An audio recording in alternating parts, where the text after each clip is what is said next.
Hello and welcome to पढ़ाई बड़ी। तो हम लोग कवर कर रहे हैं मॉडर्न इंडियन हिस्ट्री को, जिसमें हम इंडियन नेशनल मूवमेंट पढ़ रहे हैं with the help of four means movement, that is Swadeshi movement, non cooperation movement, civil disobedience movement and quit India movement.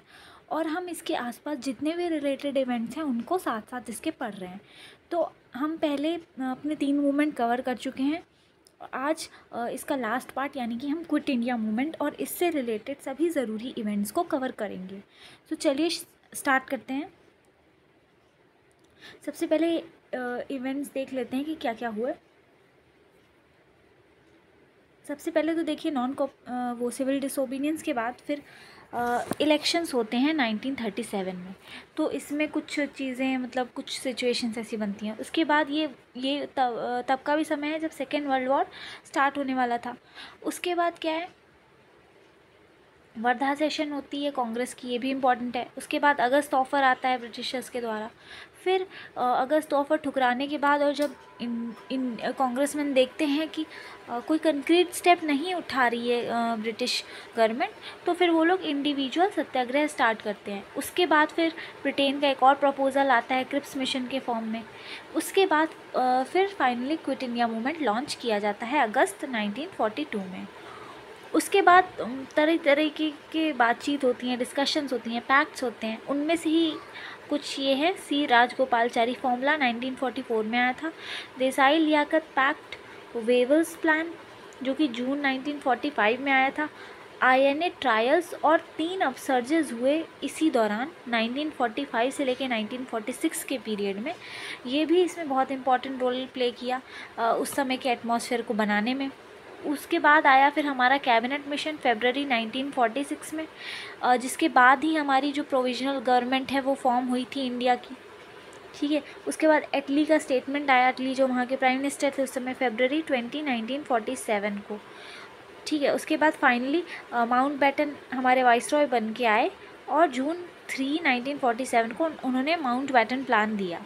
And finally इसको एक्सेप्ट करने के बाद इंडियन इंडिपेंडेंस एक्ट आया और हमारा इंडिया हो गया आज़ाद यानी कि इंडिपेंडेंट। ठीक है, तो ये सारे इवेंट्स हुए। चलिए एक एक करके पढ़ते हैं सबको। देखिए, सबसे पहले 1937 के बीच इस बातचीत को लेकर कश्मकश में थे हमारे कांग्रेसमैन कि क्या हम प्रोविंशियल असेंबली के जो इलेक्शन होने वाले हैं 1937 में, उनमें हम पार्टिसिपेट करें या ना करें। अब इसमें भी डिवाइडेड ओपिनियंस थे। जैसे कुछ लोग थे, जैसे जवाहरलाल नेहरू, बोस और सोशलिस्ट और कम्युनिस्ट जो थे वो उसको अपोज कर रहे थे कि हमें नहीं करना चाहिए। दूसरे इसके प्रोपोनेंट्स थे, ठीक है, जो कि कह रहे थे कि हमें करना चाहिए। गांधी जी का क्या था, गांधी जी लखनऊ में जब एक सेशन होता है 1936 में और फैज़पुर में एक सेशन होता है 1937 के बाद, तो इन सेशंस के बाद ये डिसाइड किया जाता है कि हम इलेक्शंस में लड़ेंगे। फिर इलेक्शंस में क्या होता है, 11 प्रोविंसेस हैं। ठीक है, 11 प्रोविंसेस का ये इलेक्शन था। Madras, central provinces, Bihar, Orissa, UP, Bombay, Assam, North West Frontier Province, Bengal, Punjab and Sindh. ठीक है, इन 11 प्रोविंसेस में इलेक्शन था और कांग्रेस का मैनिफेस्टो ये था कि वो रिजेक्ट करेंगे 1935 के एक्ट को, प्रिजनर्स को रिलीज़ करवाएंगे, कास्ट और जेंडर बेस्ड जो डिसेबिलिटीज़ है उसको रिमूव करने की कोशिश करेंगे, एग्रेरियन सिस्टम जो है हमारे यहाँ का उसको ट्रांसफॉर्म करेंगे और ट्रेड यूनियन और स्ट्राइक करने और बनाने को राइट के तौर पे लेकर आएंगे। रूरल डेब्ट को कम करेंगे और ये इंश्योर कराएंगे कि चीप क्रेडिट मिल सके। रिजल्ट्स क्या होते हैं इलेक्शन के, 1161 सीट्स में से 716 सीट्स कांग्रेस जीत जाती है। ठीक है, मेजॉरिटी बनाती है सारी प्रोविंसेस में एक्सेप्ट कहाँ का, Bengal, Assam, Punjab, Sindh and North West Frontier Province. ठीक है, इन सब प्रोविंसेस में उसकी मेजॉरिटी नहीं बन पाती कांग्रेस की, लेकिन लार्जेस्ट पार्टी बनके वो उभरती है कहाँ कहाँ पे, Assam, Bengal and North West Frontier Province. इस इलेक्शन के बाद क्या होता है कि देखिए, कांग्रेस की जो प्रेस्टीज है वो रोज़ हो जाती है। ठीक है, उसकी इज़्ज़त बढ़ जाती है और नेहरू जी भी जो पहले ट्रू स्ट्रगल की स्ट्रैटेजी में बिलीव नहीं करते थे, अब बिलीव करने लग जाते हैं कि ठीक है, हमें स्ट्रगल करना चाहिए, फिर कुछ ट्रूस वाली सिचुएशंस क्रिएट करनी चाहिए, ठीक है, जैसे इलेक्शन वगैरह लड़के गवर्नमेंट के साथ कोऑपरेट करके, फिर उसके बाद अगर हमारी मांगें नहीं पूरी हो जाती हैं तो हमें स्ट्रगल करना चाहिए। और इससे पहले वो स्ट्रगल विक्ट्री वाली थ्योरी पे बिलीव करते थे, जिसमें ये था कि हम स्ट्रगल करें जब तक हमें विक्ट्री ना मिल जाए। उसके बाद देखते हैं कांग्रेस का रूल कैसा रहा प्रोविंसेस के अंदर। कांग्रेस की मिनिस्ट्रीज़ कहाँ कहाँ फॉर्म हुई? बॉम्बे में, मद्रास में, सेंट्रल प्रोविंसेस में, उड़ीसा में, यूपी में, बिहार में, और बाद में नॉर्थ वेस्टर्न फ्रंटियर प्रोविंस और असम में भी फॉर्म हो गई। अब गांधी जी का ये कहना था कि इन ऑफिस को जो लोग इलेक्ट हुए हैं वो इस तरीके से यूज़ करें कि ब्रिटिशर्स ने कभी सोचा भी ना हो, ठीक है। अब उसके बाद क्या क्या वर्क किए गए मिनिस्ट्रीज़ के द्वारा ये दिया गया है। काफ़ी सारे फील्ड्स में मतलब काम किया, सिविल लिबर्टीज़ को लेके, जैसे कि इमरजेंसी की जो पावर्स थी उनको रिपील की गई, इलीगल ऑर्गेनाइजेशन बनाने पे बैन किया गया, ठीक है, जो प्रेस और न्यूज़पेपर्स पे रेस्ट्रिक्शंस थे उसको हटाया गया, पॉलिटिकल प्रिजनर्स और रिवॉल्यूशनरी को रिलीज़ किया गया। उसके बाद क्या है, एग्रेरियन की बात करें तो एग्रेरियन फील्ड में क्या काम किया गया। देखिए, पूरी तरीके से एग्रेरियन में वो लोग इफ़ेक्टिव नहीं हो पाए क्योंकि बहुत सारे रेस्ट्रिक्शंस थे उनके भी काम पे, जो लोग इलेक्ट होकर गए थे। इसी तरीके से लेबर के लिए कुछ काम किया, उनकी कंडीशंस को इम्प्रूव करने के लिए काम किया, ठीक है। और भी बहुत सारी चीज़ें कि सोशल वेलफेयर के लिए काम किया। और सबसे बड़ी बात देखिए, इन्होंने कम्युनल राइट्स को भी कम किया। उसके बाद देखिए, इससे ये पता चला कि अगर हमें इंडिपेंडेंस मिलती है तो कैसे कैसे हमें क्या क्या काम करना है, इस चीज़ का आइडिया मिला है। और इस मिथ को इसके द्वारा दूर किया गया कि इंडियंस जो हैं वो रूल करने के लिए फ़िट नहीं बैठते, ऐसा ब्रिटिशर्स का मानना था। लेकिन इन लोगों ने प्रूव करके दिखाया कि नहीं, इंडियंस भी कर सकते हैं। उसके बाद ये मिनिस्ट्रीज़ चली, लेकिन उसके बाद जब वर्ल्ड वॉर 2 का आउटब्रेक हो गया 1939 में, तो फिर इन लोगों ने रिज़ाइन कर दिया। उसके बाद देखते हैं सेकेंड वर्ल्ड वॉर की क्या बैकग्राउंड रही। सितंबर 1, 1939 को जर्मनी ने पोलैंड पर अटैक कर दिया। अब क्या था, सितंबर 3 को ब्रिटेन ने जर्मनी के अगेंस्ट वॉर डिक्लेयर कर दिया और इंडिया का सपोर्ट मतलब दे दिया बिना कंसल्ट किए हुए इंडियन से, ठीक है। लेकिन कांग्रेस जो थी वो दो कंडीशन, उसकी दो शर्तें थी कोऑपरेशन के लिए। पहली तो क्या कि वॉर ख़त्म होने के बाद एक कॉन्स्टिट्यूएंट असेंबली फॉर्म की जाएगी, जिससे कि फ्री इंडिया में जो पॉलिटिकल स्ट्रक्चर हम इस्टेब्लिश करेंगे उसकी रूपरेखा तैयार हो सके। और अभी तुरंत क्या करना है आपको, some sort of responsible government centre में फॉर्म करनी है।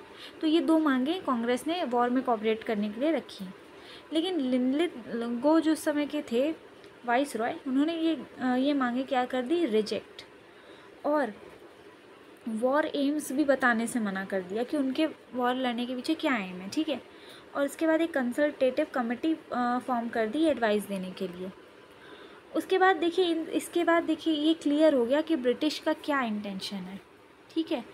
उसके बाद कांग्रेस वर्किंग कमेटी की मीटिंग होती है वर्धा में, जिसमें गांधी चाहते हैं कि वो सपोर्ट करें, लेकिन सुभाष चंद्र बोस क्या कहते हैं कि नहीं, सपोर्ट नहीं करेंगे, तुरंत एक्शन लेना चाहिए हमें। नेहरू क्या कहते हैं कि नहीं, सपोर्ट नहीं करना चाहिए, लेकिन हमें कोई एडवांटेज भी नहीं उठाना चाहिए। तो गांधी सोचते हैं कि चलो ठीक है, हम नेहरू की बात मान लेते हैं क्योंकि उनका बीच का स्टैंड है, ठीक है। तो ये डिसीजन लिया जाता है कि हम सपोर्ट नहीं करेंगे और इंडिया में फुल डेमोक्रेसी लाई जाए और गवर्नमेंट को वॉर एम्स डिक्लेयर करने चाहिए, ठीक है। ये सारी चीज़ें हुई, लेकिन जैसा कि यहाँ पे अभी हमने बताया कि लिनलिथ गोम ने क्या किया, वॉर एम डिक्लेयर करने से मना कर दिया, ठीक है। तो इससे पता चल गया कि ब्रिटिशर्स की इंटेंशन क्या है, उनकी इंटेंशन कुछ खास करना था नहीं। उसके बाद अक्टूबर 23, 1939 को कांग्रेस वर्किंग कमेटी ने क्या कहा कि हम वॉर को सपोर्ट नहीं करेंगे और कांग्रेस मिनिस्ट्रीज़ रिज़ाइन कर दें प्रोविंसेस में से, ठीक है। उसके बाद क्या होता है, जब लिनलिथ गो का स्टेटमेंट आ जाता है अक्टूबर 1949 में, जिसमें वो मना कर देते हैं कुछ भी बताने से, तो क्या हो जाता है, इमीडिएट कुछ मास स्ट्रगल टाइप का स्टार्ट करने के लिए डिबेट शुरू हो जाती हैं। लेकिन गांधी जी इसके फेवर में नहीं थे, क्योंकि उनको ये लगता है कि ब्रिटेन जिस कॉज के लिए लड़ रही है वो जस्ट है, और इस समय हिंदू मुस्लिम यूनिटी भी नहीं है, और कांग्रेस भी अभी मतलब टुकड़ों में बटी हुई है, वो भी तैयार नहीं है, और अभी तक मासेस भी जो लोग हैं उन वो भी अभी रेडी नहीं है इतने बड़े स्ट्रगल के लिए। फिर जनवरी 1940 में क्या होता है कि लिनलिथ को कहते हैं कि हम इंडिया को वॉर के बाद डोमिनियन स्टेटस देंगे, ताकि उनको इंडिया का सपोर्ट मिल सके वॉर में, हैं। तो फिर वो क्या कहते हैं, हम डोमिनियन स्टेटस देंगे। लेकिन मार्च 1940 में जो रामगढ़ का सेशन होता है उसमें कांग्रेस ये क्लियर कर देती है कि अब हम कंप्लीट इंडिपेंडेंस के अलावा और कुछ नहीं लेंगे। इसी बीच क्या होता है, पाकिस्तान का भी रिजोल्यूशन पास करती है मुस्लिम लीग 1940 में, मार्च 1940 में ही। क्या कहते हैं ये लोग कि जो मुस्लिम मेजॉरिटी एरियाज़ हैं नॉर्थ वेस्ट और ईस्ट में, उनको जो है अलग करके हम इंडिपेंडेंट स्टेट बनाएंगे। ठीक है, ऐसे पाकिस्तान रिजोल्यूशन आता है। फिर क्या होता है, फिर गवर्नमेंट क्या करती है, सपोर्ट लेने के लिए कुछ ऑफ़र करना तो बनता है। तो अब ये क्या ऑफ़र करते हैं, अगस्त में ऑफ़र करते हैं, जिसे हम कहते हैं अगस्त ऑफ़र, जो कि अगस्त 1940 में ये लोग ऑफ़र करते हैं। ठीक है, इसमें क्या कहा जाता है कि हम डोमिनियन स्टेटस देंगे, वाइस रॉय के एग्जीक्यूटिव काउंसिल को हम एक्सपैंड करेंगे, जिसमें मेजॉरिटी किसकी रखेंगे, हम इंडियंस की रखेंगे। उसके बाद कॉन्स्टिट्यूएंट असेंबली एक फॉर्म होगी, जिसमें मेनली इंडियन डिसाइड करेंगे कि उनका कॉन्स्टिट्यूशन कैसा होना चाहिए। और कोई भी कॉन्स्टिट्यूशन तब तक अडॉप्ट नहीं होगा जब तक वो माइनॉरिटी की कंसेंट ना मिले। लेकिन कांग्रेस ने ये ऑफ़र रिजेक्ट कर दिया, क्योंकि अब हमें डोमिनियन स्टेटस नहीं चाहिए था। फिर जुलाई 1941 में क्या होता है, वाइसरॉय के एग्जीक्यूटिव काउंसिल के लोग इनलार्ज करते हैं, जिसमें कि 8 जो सदस्य होते हैं 12 में से वो इंडियंस होते हैं, और एक नेशनल डिफेंस काउंसिल भी सेटअप की जाती है। अब क्या था, गवर्नमेंट का सख्त मतलब ज़िद्दी वाला रवैया था कि नहीं, हम और कुछ इंडिपेंडेंस और ये सब तो इसकी बात ही नहीं करेंगे, और ऊपर से कुछ ऐसे ऑर्डिनेंसेस उस समय ला रहे थे जो बहुत रिप्रेसिव थे। तो अब इससे त्रस्त होकर जब 1940 का एंड होता है, तब इंडिविजुअल सत्याग्रह लॉन्च किया जाता है। इसमें सत्याग्रही की मांग क्या होती है, डिमांड क्या होती है कि फ्रीडम ऑफ स्पीच दी जाए वॉर के अगेंस्ट जो वो लोग कर रहे हैं। ठीक है, और उसके बाद अगर अरेस्ट नहीं कर रही है तो फिर आप अपने विलेज जाओ, फिर वहाँ से दिल्ली की तरफ मार्च करो, जिसको हम बोलेंगे दिल्ली चलो मूवमेंट। ठीक है, दिल्ली चलो का नारा उस समय दिया गया था। और सबसे पहले सत्याग्रही कौन थे, विनोबा भावे, और दूसरे कौन थे, जवाहरलाल नेहरू। ठीक है, उसके बाद क्या हुआ, फिर कुछ ऑफ़र करने की सोची ब्रिटिशर्स ने। जब उन्होंने देखा कि इंडियंस का भी रवैया ढीला नहीं है, वो नहीं एक्सेप्ट कर रहे हैं, तब आया हमारा क्रिप्स मिशन, जिसको गांधी जी ने पोस्ट डेटेड चेक बोला। ठीक है, मार्च 1942 में आया स्टैफर्ड क्रिप्स के द्वारा। अब क्या था, इंडियन सपोर्ट करें वॉर में, इसके लिए कुछ प्रपोजल्स इसमें बताए गए थे। क्यों लाया गया ये, क्योंकि देखिए जापानीज़ जो थे वो तेज़ी से आगे बढ़ रहे थे, और बहुत जल्दी ये खतरा ब्रिटिशर्स को दिख रहा था कि कभी भी वो लोग जापानीज़ जो हैं वो इंडिया को इन्वेड कर सकते हैं। और ब्रिटेन के ऊपर जो बाकी उसकी अलीज थी, जैसे कि यूएसए, यूएसएसआर और चाइना, वो भी उसके ऊपर दबाव डाल रही थी कि आप इंडिया का कोऑपरेशन किसी तरीके से सीख करो। तो अब इसमें क्या क्या प्रपोजल दिए गए थे क्रिप्स मिशन में, वही बात कही गई थी कि हम आपको डोमिनियन स्टेटस देंगे, जो कि अगस्त ऑफ़र में भी कही गई। ठीक है, कॉन्स्टिट्यूएंट असेंबली इंडियंस के द्वारा ही सोलली फॉर्म होगी। अगस्त ऑफ़र में क्या कहा गया था, यहाँ पे मेनली इंडियंस के द्वारा, है ना, कि जिसमें ज़्यादातर इंडियंस होंगे लेकिन ब्रिटिशर्स भी होंगे, लेकिन यहाँ क्या कहा गया, सोलली इंडिया के द्वारा ही होगी। फिर जो प्रोविंस अगर नहीं ज्वाइन करना चाहेगा उस यूनियन को, तो वो अपना सेपरेट कॉन्स्टिट्यूशन बनाएगा और सेपरेट यूनियन बनाएगा। तो ये क्या लगा लोगों को कि ये पार्टीशन के लिए ब्लूप्रिंट है जैसे कि। ठीक है, उसके बाद रेशियल और रिलीजियस माइनॉरिटीज़ के राइट्स को सेफगार्ड करने के लिए एक ट्रीटी लाई जाएगी। डिफेंस ऑफ इंडिया अभी भी ब्रिटिश के हाथ में ही रहेगा, और गवर्नर जनरल की जो पावर थी वो इंटैक्ट रहेंगी। अब देखते हैं कांग्रेस का क्या रुख रहता है इस पर। ये कांग्रेस रिजेक्ट कर देते हैं क्रिप्स मिशन को, और इस समय नेहरू और आज़ाद जो होते हैं इस समय के ऑफिशियल नेगोशिएटर्स होते हैं। मुस्लिम लीग क्या कहता है, उसे सिंगल यूनियन का कॉन्सेप्ट चाहिए ही नहीं था, ठीक है, उसमें पाकिस्तान का प्रपोज़ल उसे नहीं दिखा, तो उसने भी इसको क्रिटिसाइज़ किया। उसके बाद हमारा जब क्रिप्स मिशन भी फेल हो जाता है तब हमारे लीडर्स ये तय करते हैं कि अब हमें मूवमेंट शुरू करना चाहिए, ठीक है। मार्च 1942 में क्रिप्स मिशन फेल हो गया। उसके बाद क्विट इंडिया रेजोल्यूशन पास किया जाता है जुलाई 1942 में। ये किसने प्रपोज किया था, जवाहरलाल नेहरू ने, और उसको सपोर्ट किया था सरदार वल्लभ भाई पटेल ने। अगस्त 8, 1942 में रिजोल्यूशन को रेटिफाई कर दिया गया, कहाँ, गोवालिया टैंक, बॉम्बे में। और रिजोल्यूशन पास किया गया, उसमें क्या था कि जल्दी से जल्दी ब्रिटिश रूल को ख़त्म किया जाए और उसके बाद हर तरीके की फेसिज्म और इम्पीरियलिज्म से इंडिया को फ्री किया जाए और एक प्रोविजनल गवर्नमेंट फॉर्म करी जाएगी after British withdrawal. Civil disobedience movement against British किया जाए और लीडर किसको बनाया गया, गांधी जी को बनाया गया। फिर अगस्त 9 को क्या होता है, जैसे ही मूवमेंट अगस्त 8 को रेटिफाई हुआ, अगले दिन से स्टार्ट होना था, तो सारे जो टॉप लीडर्स थे कांग्रेस के उन लोगों को अरेस्ट कर लिया गया एक ही बार में, ठीक है, और कहीं उन लोगों को जाके मतलब ऐसी अज्ञात जगह पे रख दिया गया। तो उस समय अरुण असफ अली थी, उन्होंने प्रिसाइड किया कांग्रेस के सेशन को और फ्लैग हॉइस्ट किया। उसके बाद देखिए अब ये मूवमेंट क्यों स्टार्ट किया गया इस समय स्ट्रगल, इसके क्या क्या रीजन थे। सबसे पहला तो यही कि क्रिप्स मिशन फेल हो गया था और उसके बाद लोगों का जो डिसकंटेंट था ब्रिटिशर्स के प्रति वो बहुत ही बढ़ता जा रहा था। क्यों, क्योंकि दाम बहुत बढ़ रहे थे, वॉर का टाइम था, हर चीज़ महंगी हो गई थी। उसके बाद ये भी डर लगा हुआ था कि कहीं ब्रिटेन जो है कुछ अगर नेगेटिव रिजल्ट्स आते हैं वॉर के तो कहीं वो स्कॉच्ड अर्थ पॉलिसी ना फॉलो कर ले, जिससे कि फिर हम भूखे मर सकते हैं, ठीक है। उसके बाद लोगों ने देखा कि किस तरीके से ब्रिटिश को हार का सामना करना पड़ा था साउथ ईस्ट एशिया में, और वहाँ पे ब्रिटिश कॉलोनीज़ क्या हो गई थी, कोलैप्स हो गई थी। और उसके बाद क्या हुआ था कि ब्रिटिशर्स ने साउथ ईस्ट जो कॉलोनीज़ थी उनके जो सब्जेक्ट्स थे उन लोगों को अपनी किस्मत पे ही छोड़ दिया था। यहाँ तक कि उन लोगों को बचाने के लिए भी कोई प्रयास नहीं किए गए थे और वाइट रोड ब्लैक रोड अलग से डिस्टिंग्विश करके बनाई गई थी, जिससे कि एक में से ब्रिटिशर्स के लिए और मतलब जो कि अच्छी खासी थी और जो ख़राब व्यवस्था की गई थी वो वहाँ के नेटिव लोगों के लिए। किस तरीके का बर्ताव था ये लोग देख चुके थे। उसके बाद जापानीज़ इन्वेजन भी दिख रहा था लोगों को, तो ये भी एक वजह हो सकती है। अब गांधी जी के इस मूवमेंट को लेकर क्या इंस्ट्रक्शंस थे, गवर्नमेंट सर्वेंट्स को उन्होंने कहा कि आप रिज़ाइन मत करिए लेकिन कांग्रेस को सपोर्ट करिए। सोल्जर से ये कहा कि आप अपने साथियों पे गोलियां ना चलाएं। स्टूडेंट से कहा कि अगर आप कॉन्फिडेंट हैं तो आप अपनी स्टडीज़ छोड़ सकते हैं। पीजेंट से कहा कि अगर आप रेंट तभी पे करो अगर ज़मींदार जो है वो एंटी गवर्नमेंट है, अगर वो गवर्नमेंट का साथ दे रहा है तब आप मत पे करो। प्रिंस जो थे उनको कहा कि आप अपनी जनता को सपोर्ट करो। और प्रिंसली स्टेट्स पीपल को क्या कहा कि आप अपने रूलर को या राजा को तभी सपोर्ट करो जब वो एंटी गवर्नमेंट है। तो ये इंस्ट्रक्शंस दिए गए। उसके बाद मूवमेंट जो है वो तेज़ी से स्प्रेड हो जाता है। देखते हैं क्या क्या होता है।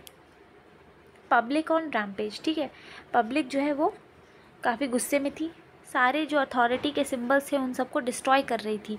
जगह जगह नेशनल फ्लैग्स को फहराया जा रहा था, जो telegraph lines, railway lines, bridges थे उन सबको उड़ा दिया जा रहा था, स्ट्राइक्स की जानी थी, सीक्रेट पत्रिकाज निकाली जा रही थी। तो हम ये देख सकते हैं कि मूवमेंट जो था वो नॉन वायलेंट नहीं था। उसके बाद कई जगह पे पैरेलल गवर्नमेंट चलाई गई, जैसे कि बलिया में शीटू पांडे की अंडर में, तामलुक में मिदनापुर में कहाँ जातीय सरकार बनाई गई, सतारा में प्रति सरकार बनाई गई जिसमें लीडर्स थे YB छवन, नाना पाटिल एक्सेट्रा। और क्या किया गया, विलेज लाइब्रेरीज ऑर्गेनाइज की गई, न्याय मंडल्स बनाए गए। उसके बाद गांधी मैरिजेस करवाई गई और साइक्लोन रिलीफ, विद्युत वाहिनी, ये सब काम भी किए गए इस दौरान। उसके बाद इसके अलावा कुछ अंडरग्राउंड एक्टिविटीज़ भी हुई, किसके द्वारा, सोशलिस्ट के द्वारा, फॉरवर्ड ब्लॉक के मेंबर्स के द्वारा, जिसको कि सुभाष चंद्र बोस जी ने बनाया था। कौन कौन से लीडर्स थे, राम मनोहर लोहिया, जयप्रकाश नारायण, अरुण असफ अली उषा मेहता, बीजू पटनायक, छोटू भाई पुराणिक, अच्युत पटवर्धन, सुचेता कृपलानी और आरपी गोयनका। उसके बाद उषा मेहता ने बॉम्बे में एक अंडरग्राउंड रेडियो स्टार्ट किया था। ठीक है, तो ये इस तरीके से मूवमेंट फैला। उसके बाद मास पार्टिसिपेशन देख लेते हैं कि कैसा था। जो उस समय की यूथ थी वो फोरफ्रंट पे थी, वो लीड कर रही थी मूवमेंट को, और विमेन भी काफ़ी एक्टिव थी, जिसमें से कि कुछ हैं अरुणा सफ अली, सुचेता कृपलानी एंड उषा मेहता। वर्कर और पीजेंट भी जो थे वो एक्टिव थे। गवर्नमेंट ऑफिशियल भी क्या थे, जो गवर्नमेंट की तरफ लॉयल्टी थी उसको इरोड कर रहे थे। मुस्लिम्स ने भी इसमें थोड़ा सा साथ दिया, जो एक्टिविटीज़ थे उनको वो शेल्टर दे रहे थे। और इस दौरान ये खास बात रही कि कोई भी कम्युनल क्लैशेस नहीं हुई। किन्होंने इसको, इस मूवमेंट को ज्वाइन नहीं किया, वो थे कम्युनिस्ट। हिंदू महासभा ने नहीं किया इसको ज्वाइन। मुस्लिम लीग ने इसको अपोज किया, और प्रिंसली स्टेट्स का भी इसमें लो की ही रिस्पॉन्स रहा। ठीक है, तो हमें याद रखना है किसने सपोर्ट नहीं किया, communist, Hindu Mahasabha, Muslim league and princely states. उसके बाद एस्टिमेट देखते हैं कि ओवरऑल क्या एस्टिमेट रहा इस मूवमेंट का। तो वायलेंस बहुत ही कॉमन हो गया था, क्योंकि ये लीडरलेस हो गया था ये मूवमेंट। और इसका मेन सेंटर्स क्या था, ईस्टर्न यूपी, बिहार, मिदनापुर, महाराष्ट्र और कर्नाटका। कौन इस मूवमेंट की बैकबोन, स्टूडेंट्स, वर्कर्स और पीजेंट्स थे मेनली। और गवर्नमेंट की तरफ जो लॉयल्टी जो थी उसका बहुत ही इरोजन हुआ था। और ट्रुथ ये सामने आ गया था कि बिना इंडिया की पीपल की विशेस के बिना यहाँ पर रूल करना अब पॉसिबल नहीं रह गया है। उसके बाद देखिए अब आया हमारा बीच में सी राजगोपालचारी फॉर्मूला, 1944 में आया ये। इसमें क्या कहा गया कि ठीक है, हम पाकिस्तान की जो डिमांड है उसको हम एक्सेप्ट करते हैं। गांधी जी ने भी इसको सपोर्ट किया। अब इसके क्या मेन पॉइंट थे, ये हमने अब पाकिस्तान की प्रपोज़ल को एक्सेप्ट करें, इसके लिए मुस्लिम लीग को फिर कांग्रेस की डिमांड जो थी इंडिपेंडेंस के लिए उसमें उसका साथ देना पड़ेगा। लीग और कांग्रेस मिलकर एक प्रोविंशियल गवर्नमेंट बनाएंगे। मुस्लिम मेजॉरिटी एरिया जो हैं नॉर्थ वेस्ट और नॉर्थ ईस्ट, उसको हम करेंगे अलग। और साथ ही साथ वहाँ पे जो है प्लेबिसाइड कराया जाएगा। ठीक है, वहाँ पे प्लेबिसाइड कराया जाएगा कि वहाँ पे सोवरेन स्टेट फॉर्म करना है या नहीं है, नॉर्थ वेस्ट और नॉर्थ ईस्ट में। पार्टीशन अगर होगा तो उसमें हम कॉमन सेंटर रखेंगे किस किस चीज़ के लिए, डिफेंस के लिए, कॉमर्स के लिए और कम्युनिकेशन के लिए। लेकिन ये सब चीज़ें तभी होंगी जब हमें फुल पावर मिल जाएगी अपने हाथ में। ये फॉर्मूला था सी राजगोपालचारी का। उसके बाद आया देसाई लियाकत पैक्ट। ठीक है,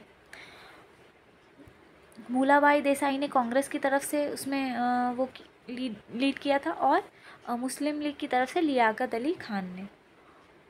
उसके बाद ये क्या था, ड्राफ्ट प्रपोजल था for the formation of an interim government at the centre.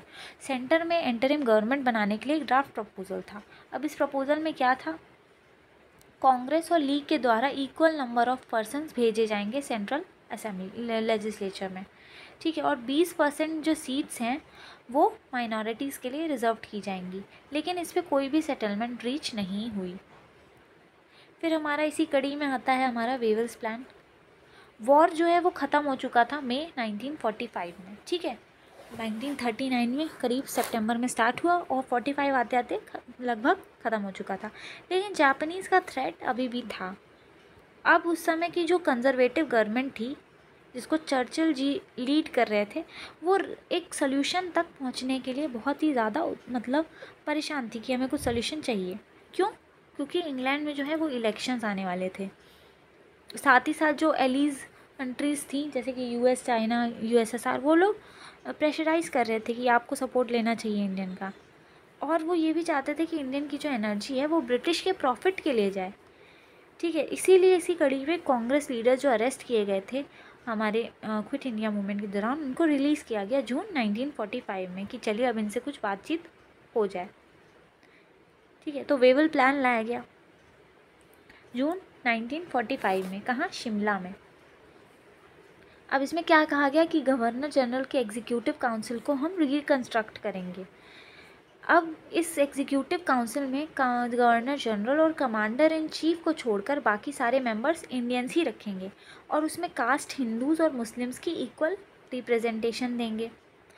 उसके बाद जो काउंसिल बनेगी वो जो है इंटरिम गवर्नमेंट की तरह काम करेगी 1935 एक्ट के अकॉर्डिंग। गवर्नर जनरल के पास लेकिन ये अभी भी वीटो पावर थी कि वो मिनिस्टर्स के एडवाइस को वीटो कर सकते थे। उसके बाद न्यू कॉन्स्टिट्यूशन के ऊपर नेगोशिएशन तब होगी जब वॉर फाइनली ख़त्म हो जाएगी। उसके बाद इन्होंने कहा कि जो रिप्रेजेंटेटिव्स हैं डिफरेंट पार्टीज़ के, वो अपनी एक जॉइंट लिस्ट बना के वाइसरॉय को सबमिट करें कि वो किनको एग्जीक्यूटिव काउंसिल में नॉमिनेट करना चाहते हैं। अब मुस्लिम लीग का क्या रिएक्शन था? मुस्लिम लीग चाहता था कि जितने भी मुस्लिम मेंबर्स नॉमिनेट किए जाने, जैसे यहाँ कहा गया था ना हिंदू और मुस्लिम को इक्वल रिप्रेजेंटेशन दिया जाएगा, तो वो चाहते थे कि जितने भी मुस्लिम्स नॉमिनेट होने चाहिए वो लीग के द्वारा ही होने चाहिए, और कुछ इनको वीटो पावर मिलनी चाहिए कि अगर मुस्लिम्स को कोई डिसीजन अपोज करना है तो जैसे अगर मुस्लिम्स के ख़िलाफ़ कोई डिसीजन है तो उसको 2/3 मेजॉरिटी चाहिए वो पास कराने के। लेकिन कांग्रेस क्या चाहती थी? कांग्रेस ये चाहती थी कि हम कोई मतलब एक रिलीजन की पार्टी नहीं है कि हम सिर्फ हिंदू को ही नॉमिनेट करेंगे। वो ये चाहती थी कि उनको हर कम्युनिटी को के नॉमिनी भेजने का उनको मौका मिले। उसके बाद क्या हुआ, इसी तरीके से ये भी बात नहीं बन पाई और ब्रेक डाउन हो गया वेवल प्लान का। अब इसी दौरान देखिए दो चीज़ें हुई थी, एक तो आईएनए ट्रायल्स और दूसरा 3 अपसर्जेस हुई थी। ठीक है, इन्होंने भी काफ़ी अच्छा रोल प्ले किया इसमें। आईएनए ट्रायल्स को देखते हैं पहले।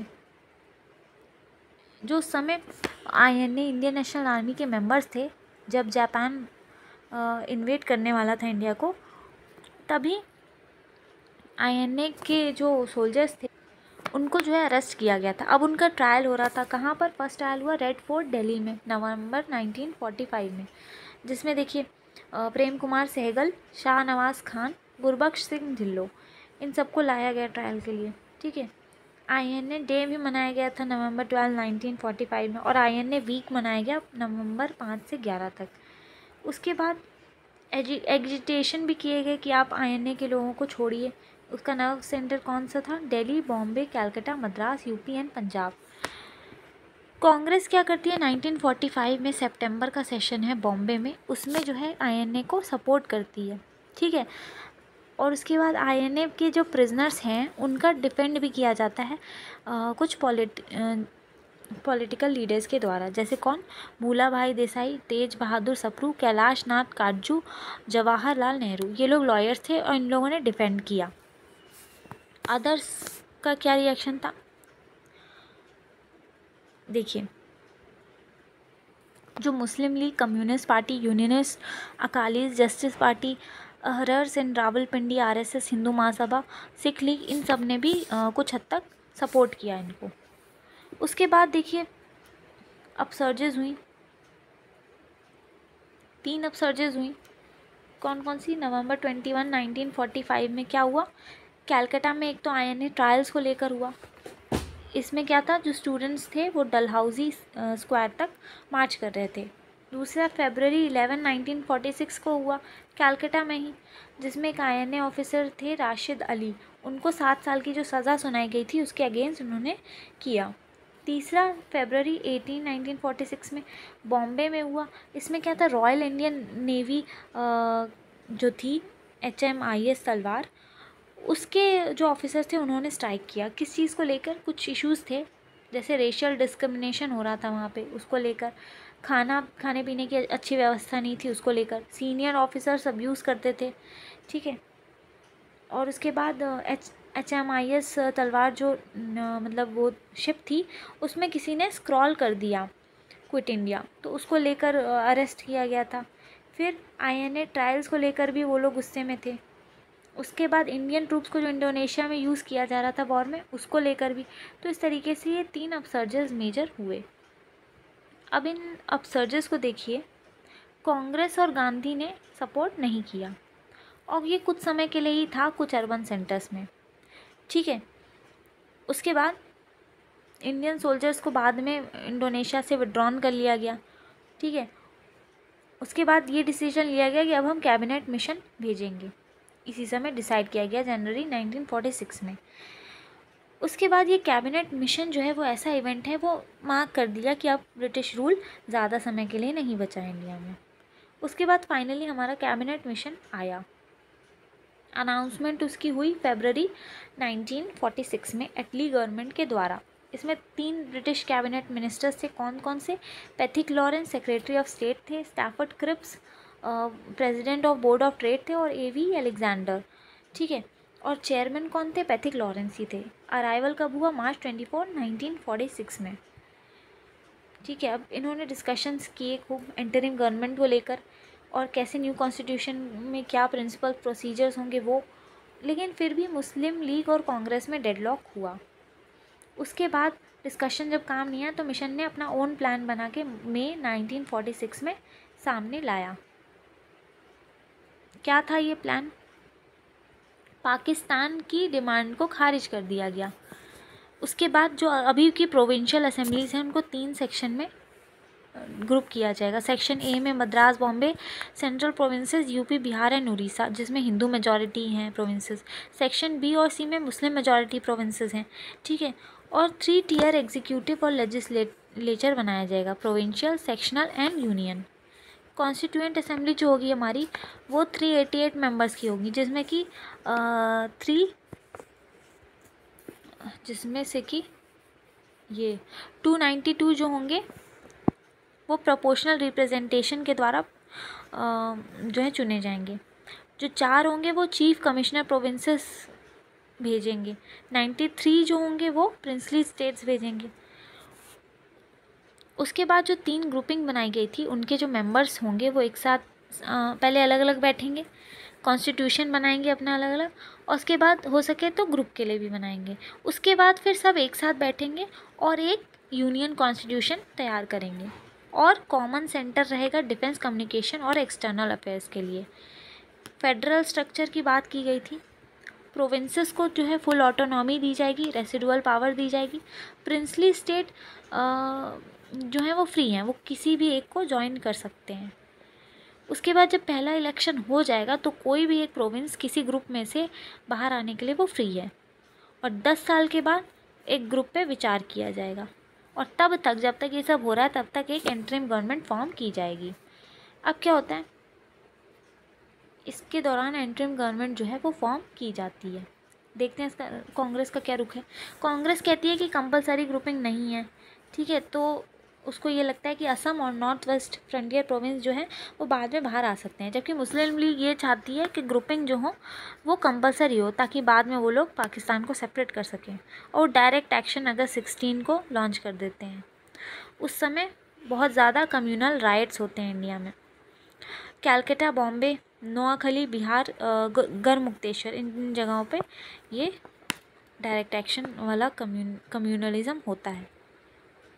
उसके बाद इंटरिम गवर्नमेंट फॉर्म होती है हमारी सितंबर 2, 1946 में, और अगस्त 15, 1947 यानी कि हमारी आज़ादी तक ये चलती है, जिसमें नेहरू क्या होते हैं, वाइस प्रेसिडेंट होते हैं एग्जीक्यूटिव काउंसिल के, एक्सटर्नल अफेयर्स मिनिस्टर बनाए जाते हैं, commonwealth relation, Patel ji home, information and broadcasting, Baldev Singh ji defence, John Mathai industries and supplies, C Rajagopalachari education, CH Bhabha work, mines and power, Rajendra Prasad agriculture and food, Jagjivan Ram labour, Asaf Ali railway, Liaquat Ali Khan जो मुस्लिम लीग के थे फाइनेंस में, इब्राहिम इस्माइल चुंद्रीगार ये भी मुस्लिम लीग के थे, इनको कॉमर्स का बनाया गया, अब्दुल राम निश्तार इनको कम्युनिकेशन का, गजनफ़ार अली खान हेल्थ, जोगेंद्र नाथ मंडल ये भी मुस्लिम लीग के थे, इनको लॉ का बनाया गया,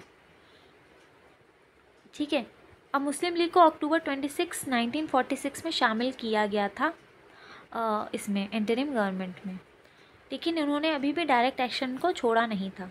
उसके बाद अब मुस्लिम लीग जब आ गई इंटरिम गवर्नमेंट में, तब भी वो बहुत ही ऑब्स्ट्रक्शनलिस्ट अप्रोच फॉलो करती थी, ठीक है। मीटिंग ही अटेंड नहीं करती थी, या तो जो चीज़ें पास होती थी उनमें ऑब्स्ट्रक्शन क्रिएट करती थी। उसके बाद नेहरू जी ने ऑब्जेक्टिव रिजोल्यूशन एक पास किया था। फिर क्या होता है, हर जगह ट्रबल फैली हुई है। अटली का उस समय एक स्टेटमेंट आता है जिसमें वो साफ जाहिर कर देते हैं कि अब ब्रिटिश इंडिया छोड़ने वाले हैं, और डेडलाइन दे देते हैं जून 30, 1948 की, ठीक है। वो कहते हैं कि हम किसी पावर को मतलब would give power either to some form of central government or to existing provincial government if constituent assembly was not fully representative। ठीक है, अगर मुस्लिम लीग ज्वाइन नहीं करती है तो हम इस तरीके से पावर का दे देंगे और ब्रिटिश की पावर प्रिंसली स्टेट के ऊपर से हट जाएगी। अब इस समय क्या होता है, माउंट बैटन आते हैं वेवल की जगह हमारे वाइसरॉय बनकर।